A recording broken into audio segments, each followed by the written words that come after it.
सुबह से मैं यहाँ पर हूँ और कई सारे किसानों से बात कर रही हूँ। कुछ कह रहे हैं कि माफ़ी अभी उन्होंने मांगी ज़रूर है, लेकिन हम तब तक यहाँ से नहीं हटेंगे जब तक कि ये संसद में, वहीं पर जहाँ पर ये वापस होना चाहिए, वहाँ से जब तक ये वापस नहीं होता। क्या ये किसी तरह का एक अविश्वास है आप सरकार के लिए? क्या उनकी बात नहीं मान रहे? देश के प्रधानमंत्री आकर कह रहे हैं तो क्या बात उनकी नहीं मानी जा रही है, या फिर विश्वास की कमी हो गई है? और हमारे साथ इस वक्त धर्मेंद्र मलिक जी भी हैं, जो कि भारतीय किसान यूनियन की तरफ से मीडिया इंचार्ज हैं, प्रवक्ता हैं उनके। और मैं चाहती हूँ कि आपका ऑफिशियल स्टैंड आपका और एसकेएम का क्या है? नहीं, पहले तो मैं आपके सवाल का जवाब देना चाहूँगा कि देखिए, विश्वास तो पहले घोषणाओं पे होता था। घोषणाएं, प्रधानमंत्री का एक एक शब्द घोषणा जो है प्रोटोकॉल का हिस्सा होता है, लेकिन वर्तमान में देश में प्रोटोकॉल है कहाँ? प्रधानमंत्री जी के मन की बात है, रात को मन में कुछ आया तो बोल दिया, सुबह कल कुछ और आ गया तो फिर बोल दें। संसद के रास्ते कानून रिपील हों, और सबसे जरूरी जो सवाल है वो ये है कि हमारी दो बातें बची हुई हैं, काले कानून वापस हों और एमएसपी पर कानूनी गारंटी हो। तो प्रधानमंत्री जी ने तो उसके बारे में कुछ भी स्पष्ट नहीं किया। उन्होंने एक वाक्य बोला है कि एक नई शुरुआत करते हैं। क्या इस वाक्य में कहीं ये तो नहीं है कि अब हम बैठ के बात करेंगे, और भी मुद्दे हैं जिस पे हम बात कर सकते हैं? इस पूरे वाक्य का क्या मतलब समझ रहे हैं? नहीं, अगर कोई प्रस्ताव आता है, हम भी एक प्रस्ताव देंगे। संयुक्त किसान मोर्चा की बैठक के बाद एक निर्णय होगा कि आंदोलन की दशा और दिशा क्या होगी। लेकिन प्रधानमंत्री जी ने कहा कि शुरुआत हुई है, तो हम उनको वो समय याद दिलाना चाहते हैं जब वो कंज्यूमर अफेयर के चेयरमैन हुआ करते थे, गुजरात के मुख्यमंत्री थे। उन्होंने कहा कि भाई एमएसपी घोषित करने का तब तक कोई अर्थ नहीं है जब तक इस पे खरीदना हो, गारंटी ना दी जाए। तो हम तो प्रधानमंत्री जी के जो शब्द हैं 2011 के, वो याद दिलाना चाहते हैं। वो कहते हैं कि एमएसपी थी, है और रहेगी। हम भी कहते हैं कि एमएसपी कागज पे थी, है और रहेगी, लेकिन एमएसपी किसान को मिलती नहीं है। तो ये एक बहुत बड़ा सवाल है देश के किसान का, और जब तक ये पूरा नहीं हो जाता, इस बारे में अभी कुछ कहना जल्दबाजी होगी। लेकिन इतना कह सकते हैं कि जब तक संवाद शुरू नहीं होता तब तक ये बॉर्डर खाली नहीं होंगे। राकेश टिकैत कब तक आ रहे हैं आप? वो आज रात में पहुंचेंगे। पालघर में एक किसान महापंचायत थी, उसमें गए थे, तो 12 बजे वो लौटेंगे और 1 बजे तक यहाँ पहुंचेंगे। सुबह आपकी मुलाकात हो जाएगी, रात में भी वो रहेंगे। लेकिन आज 26 तारीख को 1 साल हो जाता। सब लोग वापस आ रहे हैं। 26 तारीख के कार्यक्रम होंगे और सब लोग बिना बुलाए वापस आ रहे हैं, बॉर्डरों की तरफ चल दिए हैं। और लोगों को ये है कि चलो अभी आधी जीत की शुरुआत हुई है। लेकिन दुख है साथ साथ में कि फैसला वही अच्छा होता है जो समय पर लिया जाए। 750 किसान परिवार जिनसे लोग शहीद हुए हैं, कितने बच्चे अनाथ हुए, कितनी हमारी माता बहनाएं विधवा हो गई। अगर ये फैसला 1 महीने बाद कर लिया होता, गलती का एहसास कर लिया होता, तो आज ये दिन ना देखना पड़ता। उन परिवारों का भी पुनर्वास एक विषय है। तो ये तो सब जान रहे हैं कि बहुत लेट हो गए, पर कितना लेट हो गए? वो कौन सा समय है जब इनको मान लेना चाहिए था और यही फैसला तब कर लेना चाहिए था? ज्यादा से ज्यादा 1 हफ्ता। पूरे दुनिया में इतना बड़ा आंदोलन इतनी छोटी सी बात के लिए कि कॉरपोरेट को आप बेनिफिट देने के लिए और देश के किसानों को 1 साल तक सड़कों पर लेटाओगे। देखिए, सिविल सोसाइटी तो इस सरकार में ख़त्म ही हो गई थी, वहाँ सुना नहीं जाता था। आज हमारे कई एक्टिविस्ट जेल में बंद हैं, कुछ की मृत्यु भी हो गई है। तो इस सरकार में क्या है कि ऐसे ऐसे कानून लाओ कि अगर कोई बोले तो उसको आप जो है उस पर मुकदमा दर्ज करो, जेल भेज दो। लेकिन किसानों ने देश को एक राह दिखाई है कि जनता की आवाज़ अगर संयुक्त रूप से हो और सब लोग इकट्ठे हों तो जनता ही, जनतंत्र ही सबसे ऊपर है। लोग आप लोगों की मांगे क्या होने वाली हैं इसकी वजह से? आपने बोला कि एक बातचीत का अब रास्ता खुल जाए, है ना? तो अब क्या क्या मांगे अब इसमें होने वाली है एमएसपी के अलावा? मुख्य रूप से एमएसपी तो मांग है ही है, साथ में हमारा ये है कि केवल हरियाणा में ही 48,000 मुकदमे दर्ज हुए हैं और पूरे देश में मुकदमे दर्ज हुए हैं। तो जब आपने एहसास कर लिया कि यहाँ किसी न किसी की गलती है, तो वो तो आपने हमारे ऊपर कानून थोपे, हम आंदोलन को मजबूर हुए, तो आप उस गलती को सुधारिए। तो वो सबके खिलाफ और आत्महत्या, चाहे किसी ने आत्महत्या की, चाहे उसकी शहादत हुई है, बहुत सारे 8-10 लोगों ने, हमारे साथियों ने दुखी होकर आत्महत्या कर ली। तो मन परिवर्तन होना चाहिए था। तो उन परिवारों का पुनर्वास भी बहुत आवश्यक है। ये आपकी अभी मांगे हैं फिलहाल। लखीमपुर को लेकर कोई मांग नहीं है? हाँ, वो भी है। केंद्रीय गृह, उसके लिए हम 22 में लखनऊ रैली कर रहे हैं कि केंद्रीय गृह राज्य मंत्री ने जिस तरह से किसानों को टायर के नीचे रौंदने का काम किया, उनकी बर्खास्तगी, और वो गाड़ी भी जांच में आई है, उन्हीं के नाम पर रजिस्टर्ड है, उनका बेटा उसमें मौजूद था।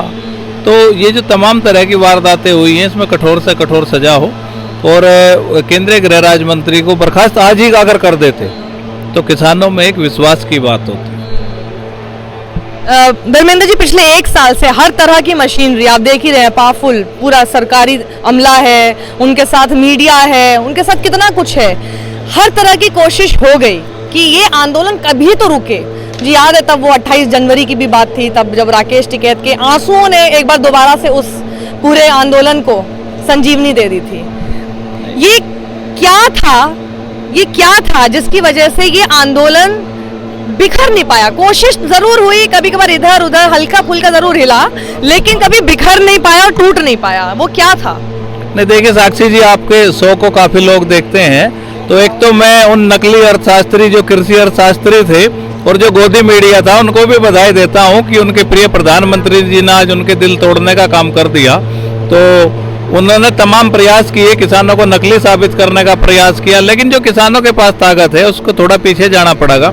चौधरी चरण सिंह जी कहा करते थे कि जिस दिन मीडिया हमारी बड़ाई शुरू कर देगा उस दिन समझो कि हम आपके लिए काम नहीं कर रहे।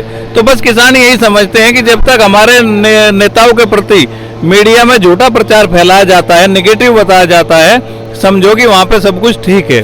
और जिस तरह से लांछन लगाए गए, आंदोलन जीवी, खालिस्तानी, और किसी ने कहा नकली वर्ग, मुट्ठी भर किसान, किसी ने कहा नकली किसान, तो इन तमाम विषयों मतलब जितनी तीखी आलोचना थी उतना ही ज्यादा धैर्य और शक्ति मिलती थी। जितनी आलोचना होती थी किसान उतना मजबूत होता था। तो उनका मैं इसलिए धन्यवाद करूंगा कि वो हमारी बातों को हमें गाली देते रहे और हमारा गांव का किसान मजबूत होता रहा, और उसने ठान लिया कि अब जो है ये ज्यादा चलने वाला नहीं है, सरकार को इनको वापस ही करना पड़ेगा। तो सरकार को ये बात माननी पड़ी। ये फैसला हुआ है उसके बाद से हम देख रहे हैं वही सारा जो तबका है ना, वो शुरू हो गया ये सब लिखना और कहना कि ये तो कुछ किसान है जिनकी वजह से बताइए इतने अच्छा कानून जो है वो वापस लेने पड़ गए हैं। नहीं देखिए साक्षी जी, किसान बोल रहे हैं ये एक ट्विस्ट करने का होता है स्टोरी में। एक भी ऐसा आदमी आज तक वो नहीं ला पाए जो इस कृषि बिलों के समर्थन में धरने पर बैठा हो, और ये सब एक माहौल बनाया जाता है। आज इस तरह का माहौल बनाया जा रहा है कि अब हम क्यों बैठे हैं?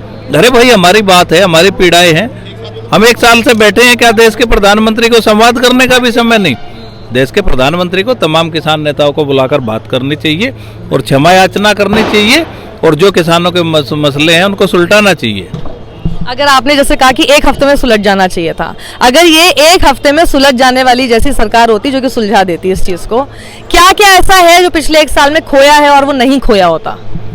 नहीं देखिए, हमने सबसे ज़्यादा तो ये खोया है कि हमारे जो 750 साथी चले गए, दुनिया के किसी भी आंदोलन के इतिहास में इतनी बड़ी बर्बरता और इतने लोगों की कुर्बानी किसी ने नहीं देखी। और दूसरा जो खोया है, इस देश के प्रधानमंत्री ने विश्वास खोया है। इस देश की जनता विश्वास नहीं करती। पहले मोदी जी बोलते थे तो लोग खड़े होकर सुनते थे, अब मोदी जी बोलते हैं तो लोग कहते हैं इनका बोलने का ही काम है। तो ये जो विश्वास की कमी आई है ये नहीं होना चाहिए, लोकतंत्र के लिए अच्छा नहीं है। इस सरकार में जिस तरह से हर चीज़ को इवेंट किया जाता है, हर गलत चीज़ों को भी सही दिखाने का प्रयास होता है, और जो एक शब्द होता है कि हम जो फैसले लेते हैं वो वापस नहीं करते, तो मैं पुनः ये कहूँगा कि जनता सर्वोपरि है और तमाम चीज़ें किसानों ने झेली है। यहाँ जो करोड़पति लोग थे वो भी रोड पे बैठे हैं और जो रोडपति थे वो रोड पे थे। तो इस आंदोलन की सबसे बड़ी खूबसूरती थी कि यहाँ सबका सामंजस्य था और इस बॉर्डर पे सब लोग एक साथ इकट्ठा होकर रहते थे, खाना पीना करते थे। यही इस आंदोलन की खूबसूरती है। लेकिन आंदोलन अभी है और अभी चलता आप देख रहे हैं, आंदोलन जिंदा है, जारी है। आंदोलन अभी चलता रहेगा और जब तक कि संसद में ये वापस नहीं हो जाता, जो भी संयुक्त मोर्चा फैसला लेगा उसका सब लोग पालन करेंगे, ऐसी मनसा है लोग। लेकिन उसमें MSP का भी तो है, बाकी सारी और चीजें। यानी अभी अगर संसद से वापस भी ले लिया तो भी आप यहाँ से नहीं हटेंगे जब तक बाकी मांगे भी नहीं मानी जाती हैं, जो आपने जैसे जिनकी लिस्ट आपने बताई है। तो ये भी कहना अभी जल्दबाजी होगी कि जी शीतकालीन सत्र होगा, संसद में जब ये वापस ले लिए जाएंगे कानून तो यहाँ से ये किसान आंदोलन रुक जाएगा, ऐसा नहीं है। क्योंकि प्रधानमंत्री ने अपील की कि अपने अपने घर वापस जाइए, अब आप चले जाइए। देखिए अगर अपील, देखिए किसानों को मैंने वही कहा है ना कि एक विश्वास की कमी है।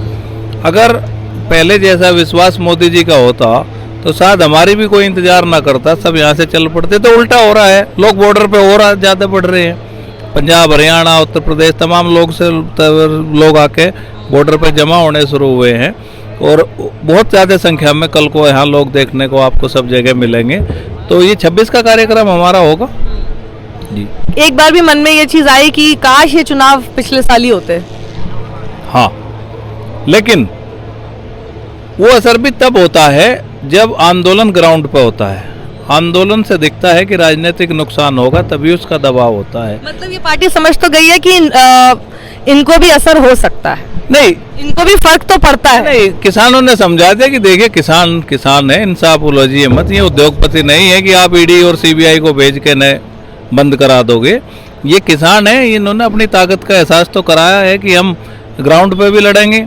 आप ऐसा तो नहीं मतलब इंतजार किया कि सर्दी में कितने दिन रह पाएंगे, फिर उसके बाद गर्मी में कितने दिन रह लेंगे, फिर बारिश में कितने दिन रह लेंगे, अब बताइए दोबारा सर्दी आ गई। नहीं, हर तरह से थकाने का प्रयास किया। 4 मौसम हमने देखे, गर्मी, सर्दी, बारिश, सब यहाँ पे देखा है। तो ये तमाम ऐसे विषय हैं, इन सब विषयों को लेके जो है कुछ कहने की आवश्यकता ही नहीं है। आप लोगों ने सब कुछ यहाँ पे देखा है। तो ये जो सरकार की मंशा थी, ये बड़ी हराव और थकाव की नहीं थी। लेकिन मैं आपको बताऊं कि वो किसान पर लागू नहीं होती।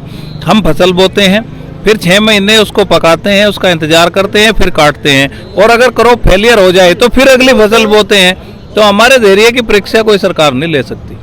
और इतना कुछ जो बोला, खालिस्तानी, आतंकी और ये सारी चीजें, इन सब के लिए माफ कर देंगे क्या आप इनको? नहीं, देखिए वो तो जो जिसके मन में है और जो एक धारणा बना चुका है, देखिए वो तो किसान है, उस बात को तो किसान जानेगा।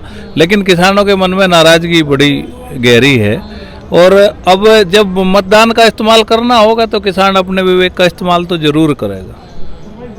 अच्छा, एक बस लास्ट क्वेश्चन, इसमें इस डिसीजन में पंजाब ज्यादा हावी था या फिर उत्तर प्रदेश ज्यादा हावी था, ये फैसला करने में कि रिपील करना है?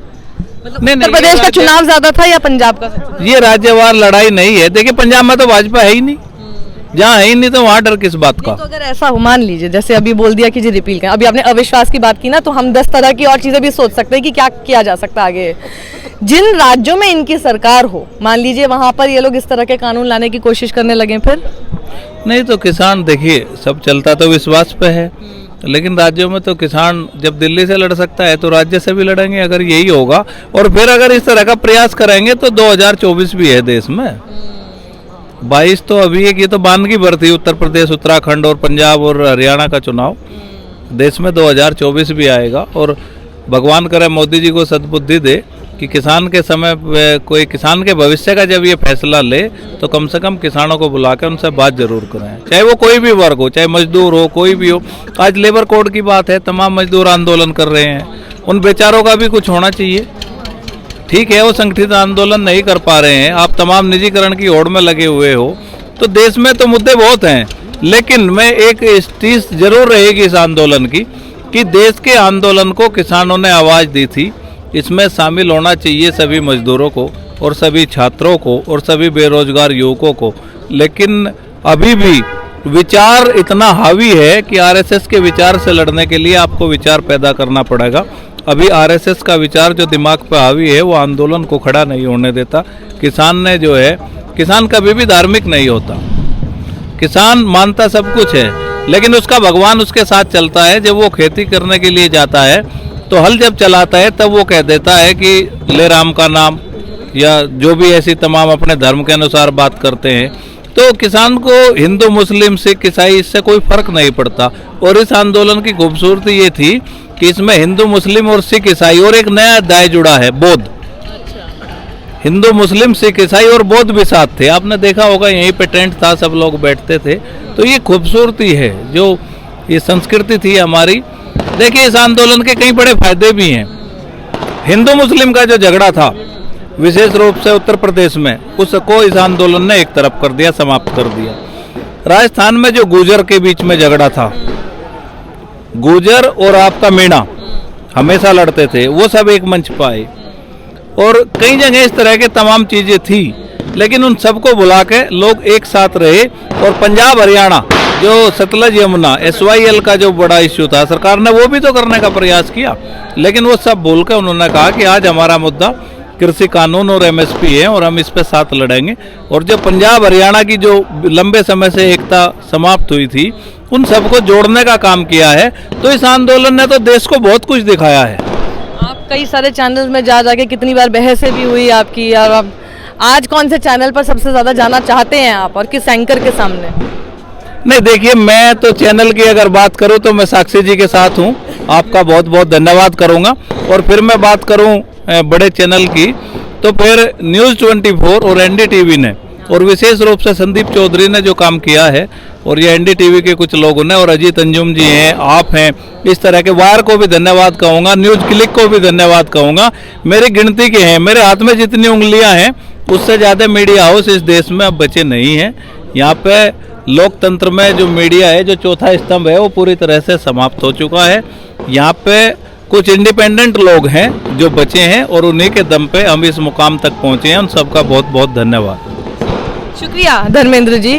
तो आपने सारी बातें एक एक करके सुन ली हैं कि अब क्या होने वाला है। तो अगर ये सोच रहे हैं कि ये किसान आंदोलन इस वक्त ही खत्म हो जाएगा या फिर अगले महीने तक खत्म हो जाएगा जब शीतकालीन सत्र होगा और संसद में जब वापस लिया जाएगा, तो ऐसा नहीं है। और भी बहुत सारी मांगे हैं, जिसमें सबसे बड़ी मांग ये भी है कि अगर आपने अपनी गलती मान ली है, आज माफ़ी भी मांगी है, गलती भी मानी है और इसी को लेकर आपने कृषि कानून वापस लिए हैं, तो जितने किसानों की मौत हुई इस बीच में उनके फिर परिवारों को मदद पहुंचानी चाहिए। भी बहुत सारी मांगे हैं, वो जब तक पूरी नहीं होंगी तब तक ये आंदोलन यूं ही चलता रहेगा। कैमरा पर्सन अरविंद कुमार चौरसिया के साथ साक्षी जोशी, गाजीपुर बॉर्डर से। देखना ना भूलिए सत्यमेव जयते। लाइक एंड सब्सक्राइब जरूर कर लीजिएगा और इस वीडियो को ज़्यादा से ज़्यादा शेयर भी कीजिएगा।